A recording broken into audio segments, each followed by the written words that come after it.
ان کے کان میں خبر، ان لوگوں کے کان میں خبر گئی کہ بغداد میں ایک ولی کا، ایک غوث کی آمد ہوئی ہے جو بہت بڑے ولی ہیں. تو سبھی لوگوں نے یہ پلاننگ کیا کہ چلو اس غوث کے پاس چلتے ہیں، وہ غوث دیکھتے ہیں کیا سچ ہے یا ایسے ہی ہے. تو ابن سقا نے کہا کہ میں ان سے ایسا سوال کروں گا کہ ان کے سر چکرا جائیں گے.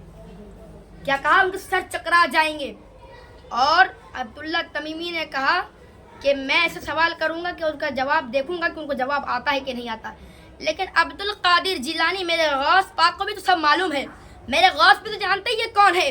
میرے غوث پاک نے کہا یہ دیکھو یہ تمہارے الفاظ بے ادبی والے ہیں، میں جاؤں گا ان کے پاس فیض حاصل کروں گا. جیسے ہی غوث پاک اور ابن سقا عبداللہ تمیمی جاتے ہیں وہاں پہ غوث کی بارگاہ میں، تو وہ غوث ابن سقا کو دیکھ کر آنکھیں لال کر لیتے ہیں. آنکھیں لال کرنے کے بعد ایک پل آتے ہیں، پھر غائب ہو جاتے ہیں، پھر ایک بار آتے ہیں، پھر ابن سقا کو غصے سے دیکھتے ہیں، کہتے ہیں اے ابن سقا تو نے کیا کہا کہ تو ایسا سوال کرے گا مجھ سے جس کا جواب مجھے معلوم نہ ہوگا اور میرے سر چکرا جائیں گے. تو سن، تیرا سوال بھی یہ ہے اور تیرا جواب بھی یہ ہے، اور تیرے اندر میں دیکھ پا رہا ہوں کہ کفر کے چنگاریاں، کفر کی شعلے نکل رہے ہیں. اللہ اللہ. پھر عبداللہ تمیمی کو کہا کہ عبداللہ تمیمی دیکھ تیرا سوال یہ ہے اور تیرا جواب بھی یہ ہے، اور میں یہ بھی دیکھ پا رہا ہوں کہ تیرے کان کے لو تک دنیا پہنچ جائے گی. اور غوث پاک کو کہا اے غوث پاک، اے عبد القادر آ میرے سینے سے لگ جا.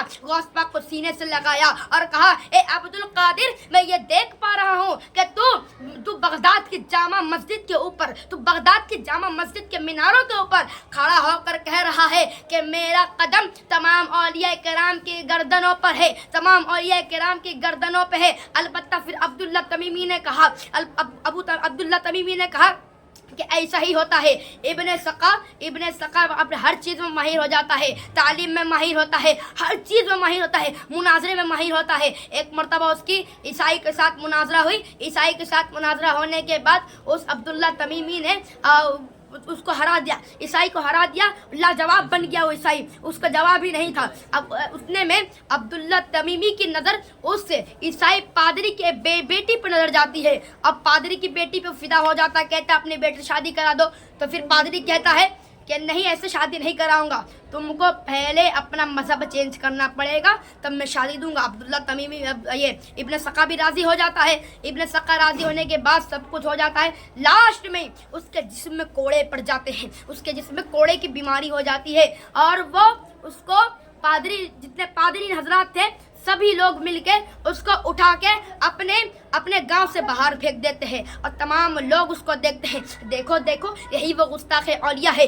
دیکھو دیکھو یہی وہ گستاخ غوث ہے جس نے اس غوث کی بے حرمتی کی تھی، یہی وہ گستاخ ہے جس نے اس غوث کی بے ادبی کی تھی. اور وہ ابن سقا ایڑیاں رگڑتے مر جاتا ہے. پھر عبداللہ تمیمی نے کہا جس طرح اس غوث نے کہا تھا کہ تیرے کان کی لو تک دنیا پہنچے گی، البتہ ایسا ہی ہوا، میرے کان کی لو تک دنیا پہنچ گئی. اور جب یہ غوث پاک کو کہا تھا کہ تو جب بغداد کی جامع مسجد پہ چڑھ کر یہ کہہ رہا ہے کہ میرا قدم تمام اولیاء کے گردنوں پر ہے، تو ایسا ہی ہوتا ہے. غوث پاک بھی یہ کر دیتے ہیں. اسی لیے اولیاء کرام سے ہمیں کبھی الجھنا نہیں چاہیے، اولیاء کرام سے کبھی پنگا لینا نہیں چاہیے. ہمارے استاد کہتے ہیں قرآن میرے مولا کا ججمنٹ ہو گیا، قرآن میرے مولا کا ججمنٹ ہو گیا، ٹکرایا جو ولی سے وہ ایکسیڈنٹ ہو گیا. میں اپنی گفتگو زیادہ لمبی کرنا نہیں چاہوں گا.